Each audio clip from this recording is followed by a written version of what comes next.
అందరికీ నమస్కారం. Welcome to I dream. This is anchor Lasya Reddy. ప్రస్తుతం మనతో పాటు హరితస ధార్మిక సేవా సంస్థ వ్యవస్థాపకులు బ్రహ్మశ్రీ సూర్యకిరణ్ శర్మ మల్లాది గారు మనతో పాటే ఉన్నారు. ఆయన అడిగి బోల్డ్ అని విశేషాలు అడిగి తెలుసుకుందాము. ఎస్పెషల్లీ గృహప్రవేశం గురించి, కామాఖ్య దేవత గురించి అండ్ తర్వాత ముహూర్త బలం గురించి, ఇలా ప్రతి ఒక్కటి వాటి యొక్క విశిష్టత, ప్రాముఖ్యత ఏంటో అడిగి తెలుసుకుందాం. నమస్కారం సూర్యకిరణ్ గారు. నమస్కారం గురువు గారు. శ్రీరామరక్ష. ఎలా ఉన్నారు? అమ్మవారిదే. సో చాలామంది కామాఖ్య అమ్మవారిని వెళ్ళి దర్శించుకుంటూ ఉంటారు అండ్ కామాఖ్య అమ్మవారిని పూజిస్తూ ఉంటారు. అండ్ ఎస్పెషల్లీ ఈ 22, 26 తేదీల్లో గుడి మూడడం జరుగుతుంది. సో కారణం ఏంటి అండ్ వెళ్ళి దర్శించుకుంటే అమ్మాయిలకు ఎటువంటి ఫలితాలు అనేవి ఉంటాయి?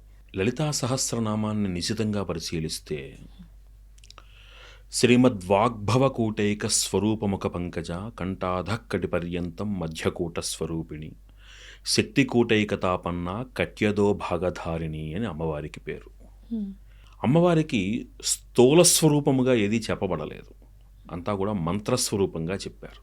అమ్మవారి శరీరాన్ని 3 కూటములుగా విభజించి వాగ్భవ కూటము, మధ్యమ కూటమి, శక్తి కూటమిగా వర్ణించారు. ఈ శక్తి కూటమి అనేటువంటిది పురుషుడికైనా స్త్రీకైనా కటి భాగం నుంచి కింద భాగం ఏదైతే ఉందో అది పురుషుడికైనా స్త్రీకైనా అతి ముఖ్యమైనటువంటి ప్రదేశం. అది సృష్టికి పునరుత్పత్తి హేతు అవుతుంది. అది అలా అమ్మవారి యొక్క అష్టాదశ శక్తి పీఠాలలో అతి ప్రాముఖ్యమైనటువంటి, అతి మహిమాన్వితమైనటువంటి శక్తి క్షేత్రము, శక్తి పీఠముగా భాసిల్లుతున్నటువంటిది కామాఖ్యాదేవి, గౌహతిలో ఉన్నటువంటి కామాఖ్యాదేవి. ఆ శరీరము సతీదేవి యొక్క భాగము విచ్ఛిన్నమైన వాటిల్లో యోని ప్రదేశము అక్కడ ఏర్పడింది. ఉపాసనా స్థితిలో, ఉపాసనా భాగములో ఉత్కృష్టమైనటువంటి ఫలితాలను ఇవ్వగలిగినటువంటి క్షేత్రముగా ఇప్పటికీ కూడా కామాఖ్యాదేవి సన్నిధి పేరు పొందింది. కాకపోతే అక్కడ ఏం జరుగుతుంది అంటే కామాఖ్యాదేవి సన్నిధిలో వామాచారం ప్రబలంగా ఉంటుంది. దక్షిణాచార సాంప్రదాయం కంటే ఇప్పటికీ అక్కడ మనం బలులు ఇవ్వడం ఇవన్నీ చూస్తూ ఉంటాం. అలా అని దక్షిణాచార సాంప్రదాయంలో కూడా అక్కడ ఆచారము, వ్యవహారము కూడా జరుగుతూ ఉంటుంది. ఇదే మన హరితస ధార్మిక సేవా సంస్థ ఆధ్వర్యంలో అక్కడ శతచండీ హోమం కూడా మనం జగద్గురువుల ఆశీస్సులతో చేయగలిగాము. ఆ ప్రాంతంలో ఉన్నటువంటి మహాత్మ్యం ఏమిటి అంటే మొత్తము అమ్మవారి యొక్క దశమహావిద్య స్వరూపాలన్నీ కూడా ఆ కామాఖ్యాదేవి సన్నిధిలో ఉంటాయి.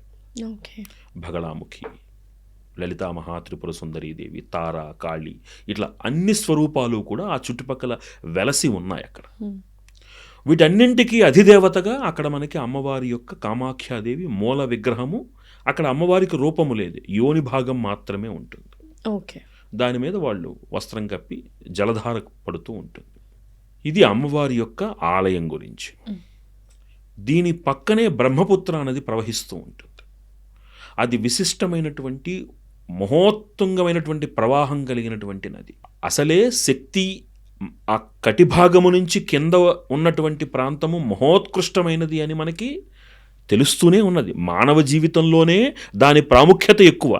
దైవము సృష్టి విలాసము, ఈ సృష్టి అంతటిని నడిపించేటువంటి మాతృమూర్తి ఆవిడ. అలాంటి అమ్మవారికి ప్రాకృతికంగా ఒక స్త్రీకి జరిగేటువంటి బహిష్టు అనేటువంటి ఒక ప్రక్రియ అక్కడ అమ్మవారికి కనపడుతుంది అని మనకి నిరూపణ అవుతున్నది. ఈ డేస్లో, ఈ రోజుల్లో, సంవత్సరంలో ఈ ఆషాఢ మాసము ఈ ప్రాంతాలలో అక్కడ అమ్మవారికి సహజంగా ఏంటంటే ఈ సంవత్సరం మనకి అధిక జ్యేష్ఠ మాసం వచ్చింది. అధిక జ్యేష్ఠ మాసం రాకపోయింటే ఇప్పుడు ఆషాఢ మాసం నడుస్తూ ఉండేది మనకి, అంతేనే కదా. వాళ్ళందరూ సౌర సాంప్రదాయాన్ని పాటిస్తారు కాబట్టి వాళ్ళకి అధిక మాసాలు ఉండవు వాళ్ళకి. కాబట్టి వాళ్ళ లెక్కల్లో ఈ నెల 22 నుంచి వాళ్ళకి అది అమ్మవారికి అది ఋతుస్రావం జరుగుతుంది అనేటువంటి విశ్వాసం. సో నిజంగానే జరుగుతుంది, సాక్ష్యాలు ఏమైనా ఉన్నాయి కాబట్టే నమ్ముతున్నారు. ఈ సమయంలో బ్రహ్మపుత్ర నది కూడా కొంతమేర ఎరుపు రంగులోకి మారుతుంది అనే ప్రమాణం కూడా మనకి కనపడుతోంది. అందుకని ఈ సమయంలో ఆ పవిత్రతకి భంగం కలగకుండా అక్కడ అమ్మవారి ఆలయాన్ని మూసివేయడం జరుగుతుంది. ఈ ఉత్సవాన్ని అక్కడ జరిగేటువంటి ఆ ఉత్సవాన్ని అంబుబాచి అనేటువంటి పేరుతోటి వాళ్ళు సెలబ్రేట్ చేస్తారు. సో ఈ టైంలో ఆలయం మూసుంటది కాబట్టి జనాలు వెళ్ళి ఆ అంబుబాచిలో పార్టిసిపేట్ చేస్తూ ఉంటారు. ఉత్సవంలో కానీ పార్టిసిపేట్ ఆలయంలోకి వెళ్ళి చూడలేము. అయిన తర్వాత ఏం చేస్తారంటే వాళ్ళు ఆ అమ్మవారి యొక్క ఆ ప్రాంతాన్ని తుడిచినటువంటి వస్త్రం ఏదైతే ఉందో దానిని అక్కడ వాళ్ళు ప్రసాదంగా అందరికీ ఇస్తారు. ఏమిటి దాని ప్రాముఖ్యత అంటే, ఆ ఎరుపు రంగు వస్త్రాన్ని ఎప్పుడైతే మనం తీసుకుంటామో మనలో ఉండేటువంటి అంతర్గత శత్రువులు, మనల్ని బాహ్యం నుంచి ఇబ్బంది పెడుతున్నటువంటి బాహ్య శత్రువుల నుంచి కూడా అమ్మవారు మనల్ని కాపాడుతుంది అనేటువంటి నమ్మకమే కాదు, ప్రమాణాలు కూడా మనకు కనబడుతున్నాయి. మహోత్కృష్టమైనటువంటి అంటే అమ్మవారి వివిధ స్వరూపాలు వివిధ కారణాలతో ఉంటాయి మనకి. ఉపాసనా విభాగంలోకి వెళ్ళాం అనుకోండి, అవన్నీ మనం బయటికి చెప్పలేం, కానీ ఉదాహరణకి చెప్తున్నాను.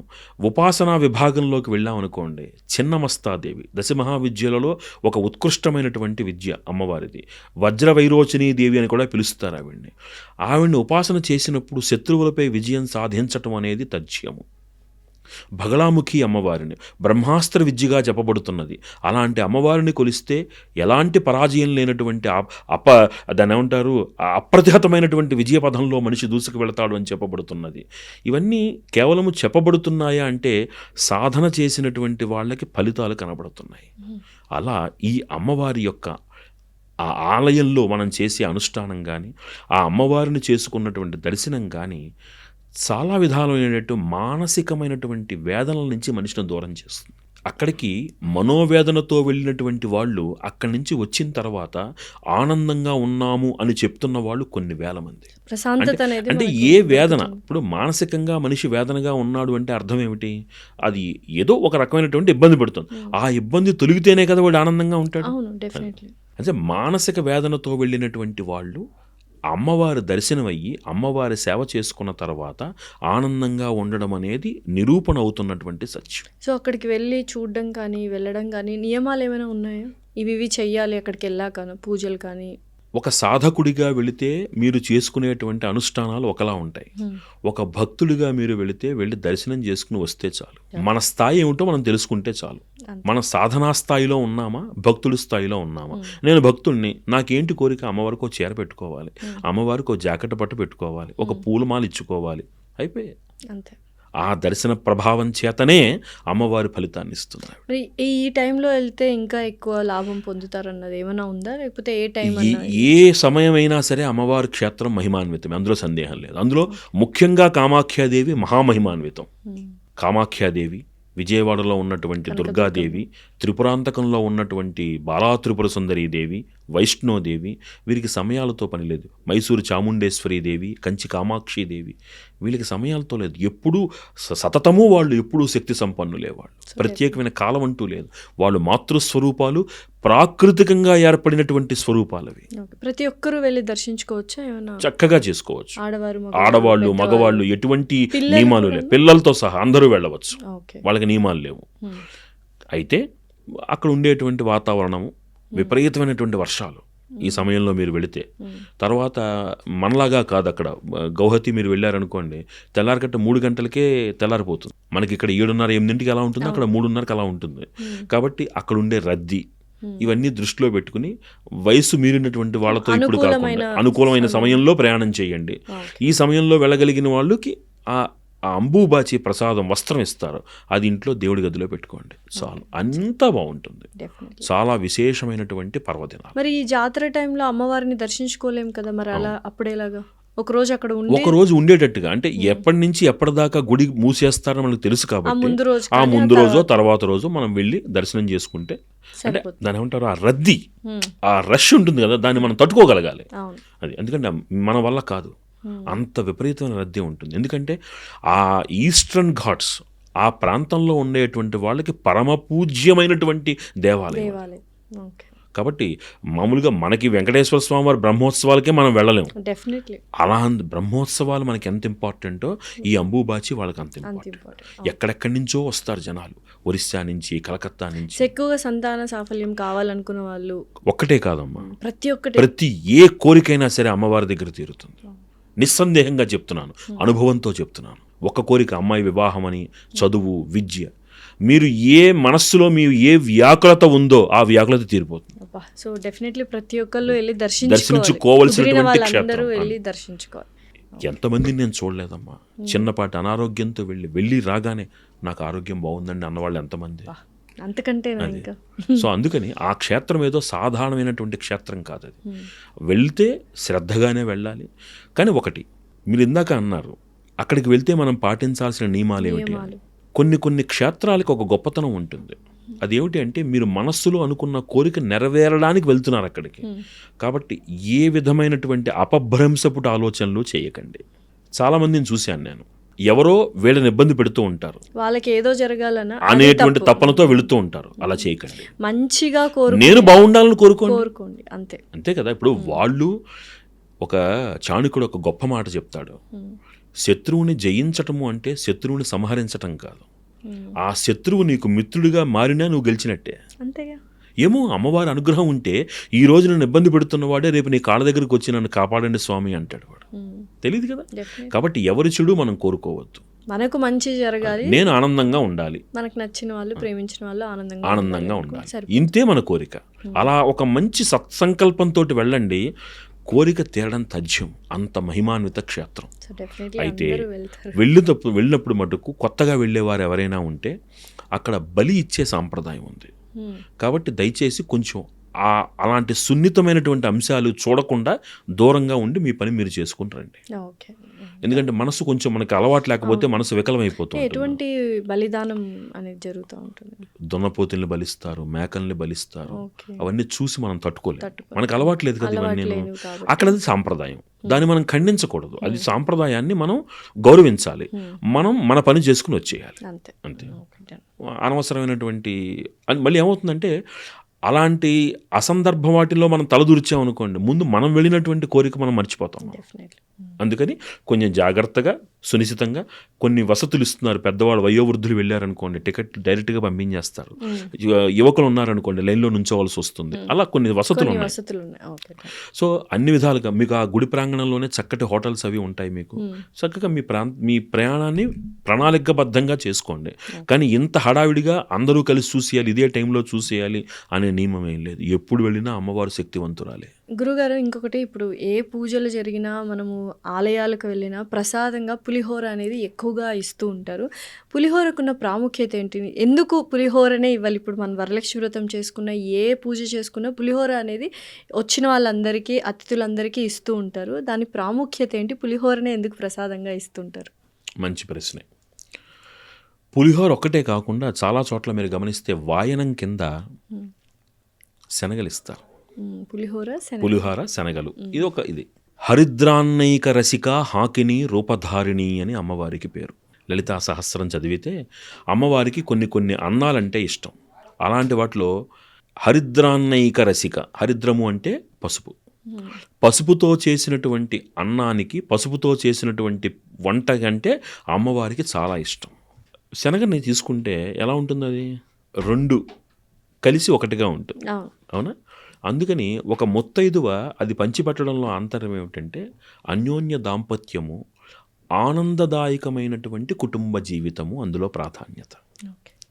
రెండవది, శనగలు ఎవరికి ప్రీతి అంటే బృహస్పతి గురుడికి ప్రీతి.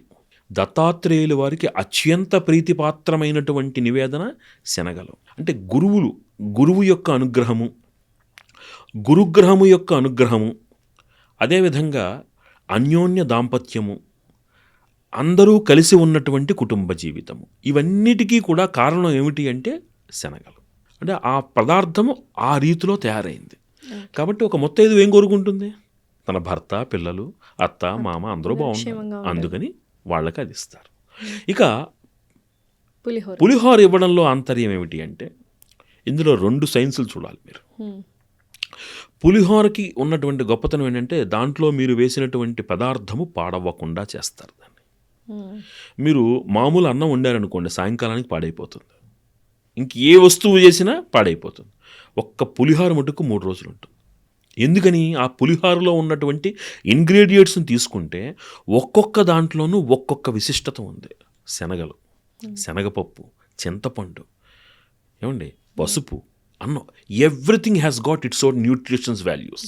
అయినా రెండవది నెగిటివ్ ఎనర్జీని రానివ్వకుండా కాపాడటంలో పసుపుకి చాలా విశేషమైనటువంటి ప్రాధాన్యం ఉంది. అండ్ సైన్స్ కూడా యాంటీబయాటిక్. అందుకనే పూర్వకాలంలో గడపలకి పసుపు రాసేవారు. అవునా? ఆడవాళ్ళు కాళ్ళకి పసుపు రాసుకుంటారు. దాంట్లో ఉండేటువంటి ఈ రెసిస్టెన్స్ పవర్ అనేటువంటి ఆ గుణం వలన, అది రెసిస్టెన్స్ పవర్ అనేటువంటి గుణము మన ఆరోగ్యానికి, దానిలో ఉండేటువంటి విశిష్ట లక్షణము నెగిటివ్ ఎనర్జీ మన దగ్గరికి రాకుండా కాపాడుతుంది. ఓకే. ఇంకొక చిన్న జాగ్రత్తగా నిశితంగా పరిశీలిస్తే డేంజర్ సిగ్నల్ ఉంటుంది. దాని కలర్ ఏంటి? రెడ్. ఆ రెడ్కి మనకు పూజలో వాడేటువంటి వస్తువు ఏంటి? కుంకుమ. ఆ కుంకుమ ఎక్కడి నుంచి వస్తుంది? పసుపు కొమ్ము నుంచే వస్తుంది. అర్థమైంది? అంటే దానిలో ఉండేటువంటి కొన్ని విశిష్ట లక్షణాలు, ఒక సింధూరం రంగు, ఒక పసుపు రంగు. అందుకే చూడండి, పసుపు రంగుని అలర్ట్ సిగ్నల్ కింద వాడతారు, రెడ్ సిగ్నల్ని డేంజర్కి వాడతారు.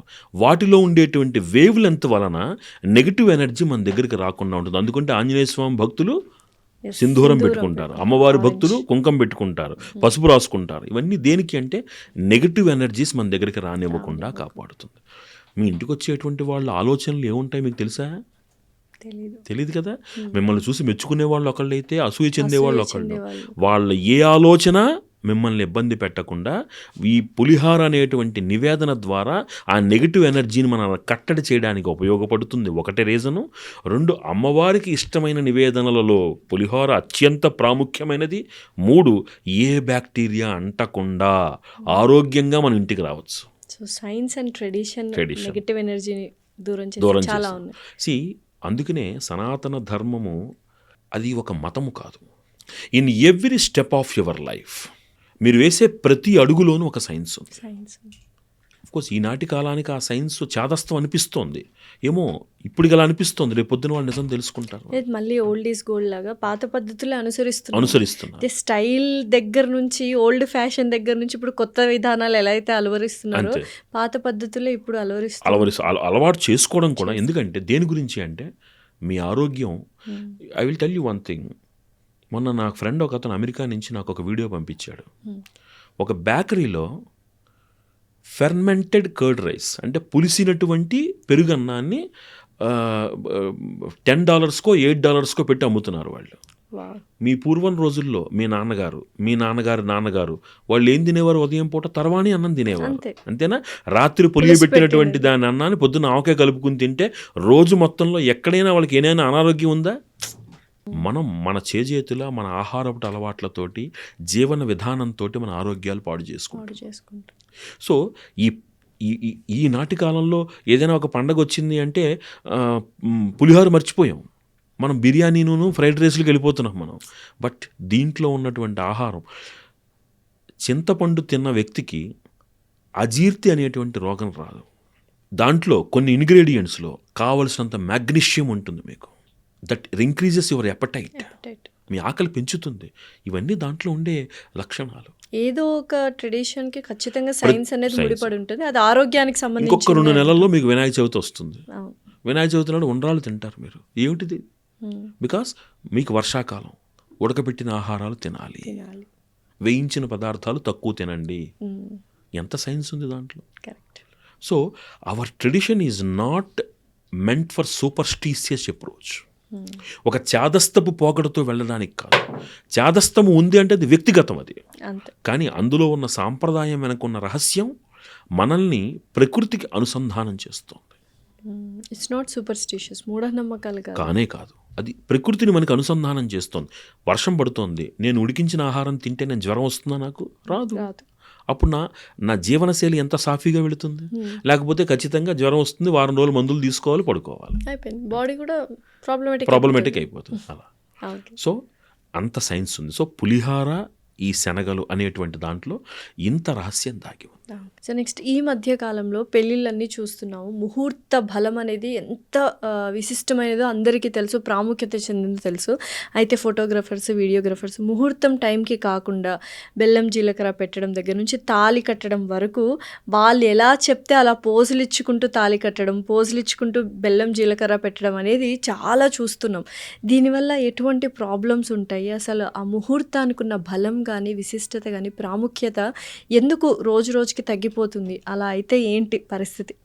ఇప్పుడు నేను దీనికి వివరణ చెప్పాను అనుకోండి, ఈ ఫోటోగ్రాఫర్స్ అందరూ వచ్చి నా మీద దాడి చేస్తారు వాళ్ళు. కానీ చెప్పాలి, ఎందుకంటే నూరేళ్ల కాపురం.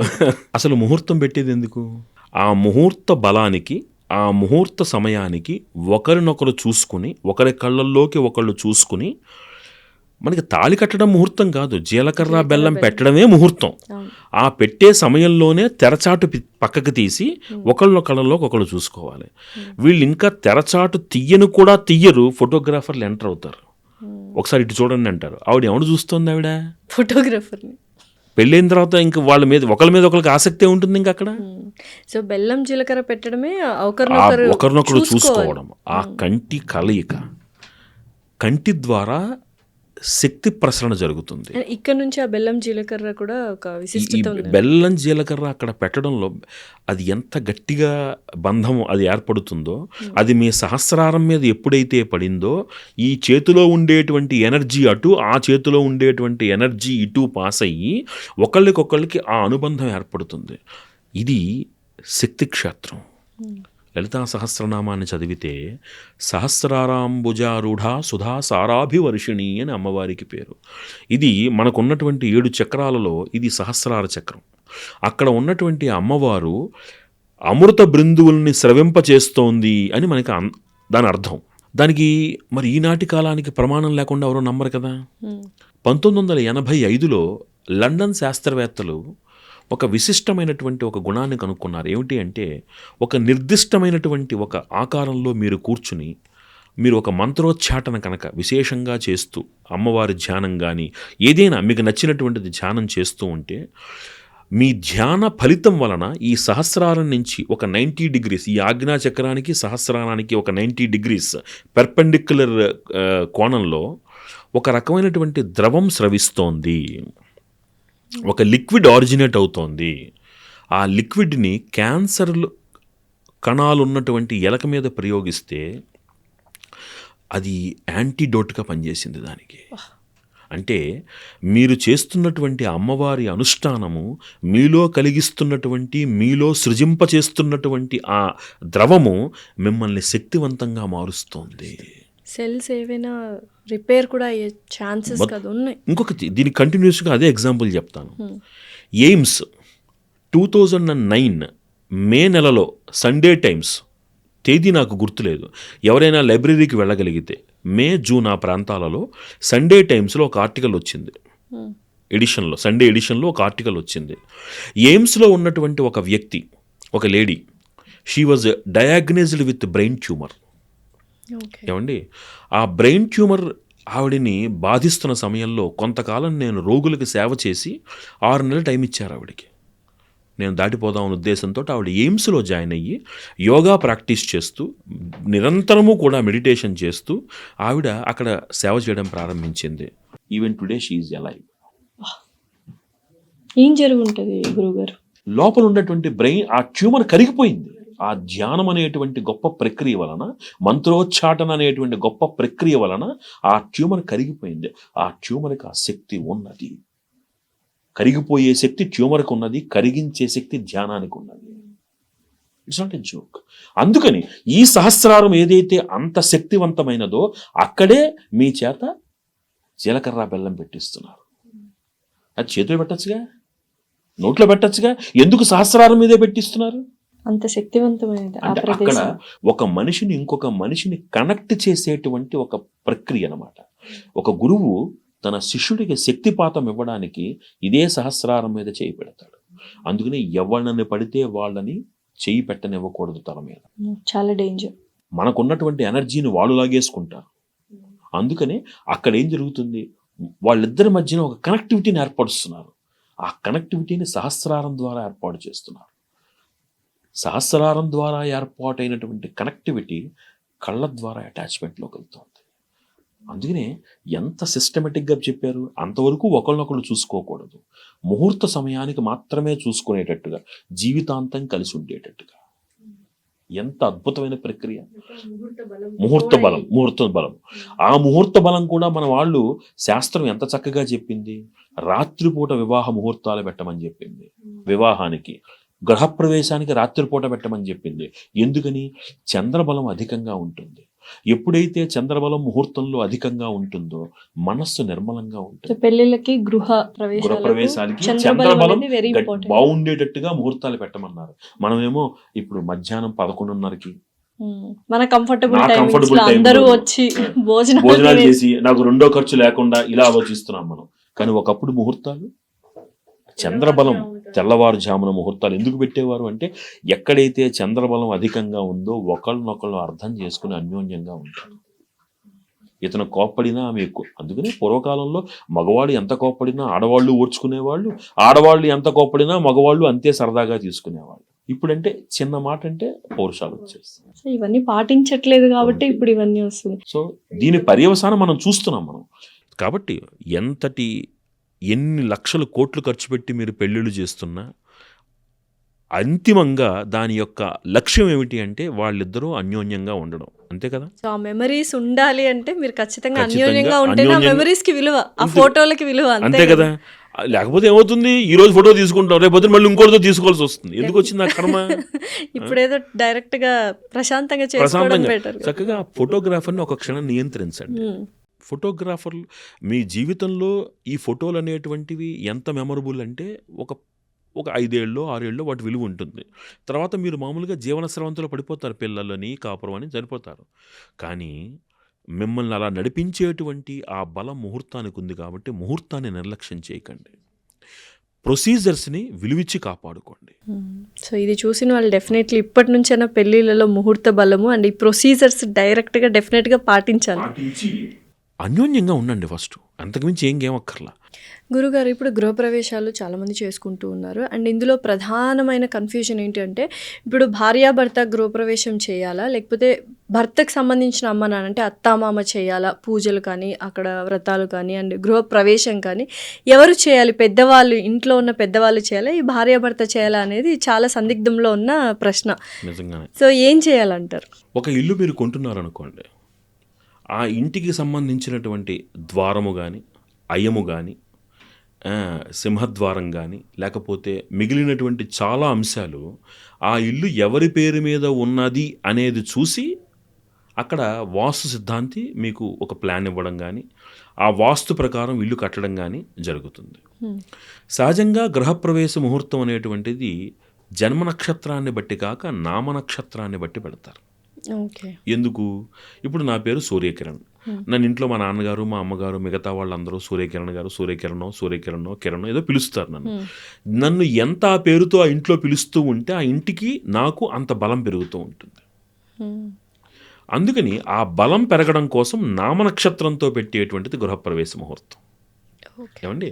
అయితే ఇప్పుడు ఒక అబ్బాయి, ఒక తల్లి తండ్రి, అబ్బాయి కోడలు ఉన్నారు. అబ్బాయి కోడలు పేరు మీద ఇల్లు కొనుక్కున్నారు. ఇల్లు కట్టేటప్పుడు అన్ని విధాలుగా కూడా వాళ్ళిద్దరికీ సరిపడే విధంగా వాళ్ళు ప్లాన్లు వేయించుకున్నారు, ముహూర్తాలు పెట్టుకున్నారు, అన్నీ బాగున్నాయి.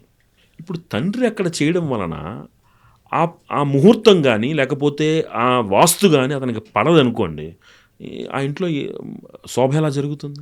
కాబట్టి పెద్దవాళ్ళుగా వాళ్ళు ఉండి ఆశీర్వదించి ఎవరి పేరు మీద అయితే ముహూర్తం పెట్టారో, ఎవరి పేరును అనుసరించి ఇల్లు కట్టారో వాళ్ళు చేసుకోవడం అనేటువంటిదే సాంప్రదాయం. కానీ ఇప్పుడు ఏంటంటే కొంతమంది పురోహితులు లేకపోతే కొంతమంది పెద్దవాళ్ళు, ఆ ఇంట్లో పెద్దవాళ్ళు ఉండగా చిన్నపిల్లలు చేస్తున్నారు ఏమిటి మీరు అనేటువంటి ఒక స్పర్ధని తీసుకురావడం జరుగుతుంది. అండ్ పిల్లలు కూడా అమ్మ నాన్నకు ఆ ప్రాముఖ్యత ఇవ్వాలనేటువంటి దాంతో వాళ్ళు చేస్తున్నారు. అది పొరపాటు. ఎందుకంటే ఏ పేరు మీద ఆ స్థలం బలం, అయం బలం, ద్వార బలం, ముహూర్త బలం ఉన్నాయో వాళ్లే కూర్చుని చెయ్యాలి. సో ఇవన్నీ కూడా అంటే ఫస్ట్లో కూడా నామబలం మీదనే మనం ముహూర్తాలు పెట్టడం కానీ వాస్తు కానీ ప్లానింగ్ కానీ ఇవన్నీ కూడా నామబలం మీదనే. మీరు గృహప్రవేశం చేసినంత మాత్రాన పిల్లవాడు యజమాని అయిపోడు. వాడి ఇంటికి ఈఎంఐలు కట్టుకుంటూ ఉంటాడు, కానీ ఇంటికి యజమాని ఎప్పుడు తండ్రే. డెఫినెట్లీ పెద్దవాళ్ళు ఎవరున్నారు, హెడ్ ఆఫ్ ద ఫ్యామిలీ వాళ్ళే అందుకనే ఉంటారు. శాస్త్రం చాలా స్పష్టంగా ఏం చెప్తుంది, మీ నాన్నగారు మీ అమ్మగారు ఉన్నారనుకోండి, మీరు మీ వారు ఉన్నారనుకోండి, మీ నాన్నగారు అమ్మగారే నైరుతి బెడ్రూమ్లో పడుకోవాలి, మీరు పడుకోకూడదు. ఇంటికి పెద్దవాళ్ళు ఇంటికి పెద్దవాళ్ళు, వాళ్ళే యజమానులు, వాళ్ళు అక్కడ పడుకోవాలి, వాయువ్యంలోనే మీరు పడుకోవాలి చిన్నపిల్లలు. ఓకే. ఇంతే శాస్త్రం.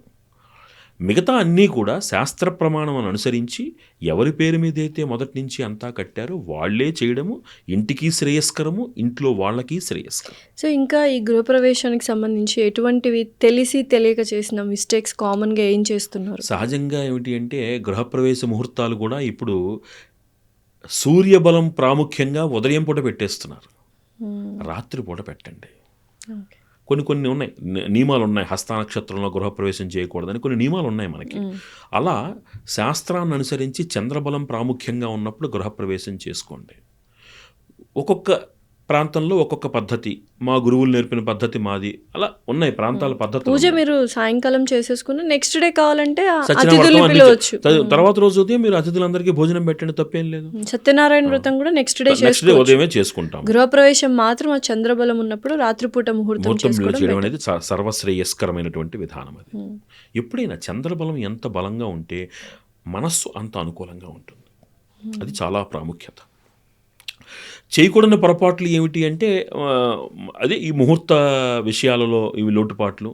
తర్వాత ముందే లోపలికి ఫోటోగ్రాఫర్లు వెళ్ళిపోవడం, మళ్ళీ అక్కడ కూడా ఫోటోగ్రాఫర్ లోపల నుంచి ఫోటోలు తీయడం కోసం వెళ్ళిపోతారు వాళ్ళు ముందు నుంచి.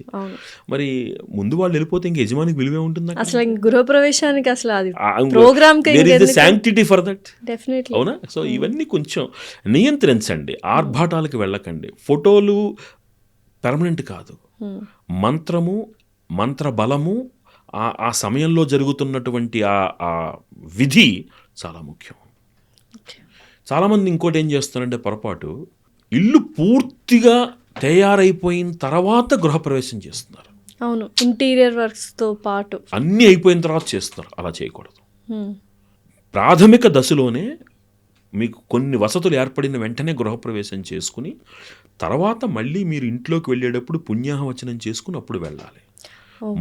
ఈ గృహప్రవేశం మా గురువు గారు చెప్పేవారు, గృహప్రవేశం అయిన తర్వాత కూడా ఇంట్లో రిపేర్లు జరగాలి, ఇంటి పని జరగాలి.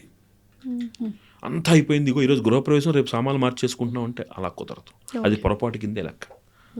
అందుకని గృహప్రవేశం చేసుకున్న తర్వాత కూడా ఇంట్లో పనులు జరిగే విధంగా బేసిక్ వసతులతోటి ఇంటి గృహప్రవేశం చేసుకునేట్లుగా ఏర్పాటు చేసుకోండి.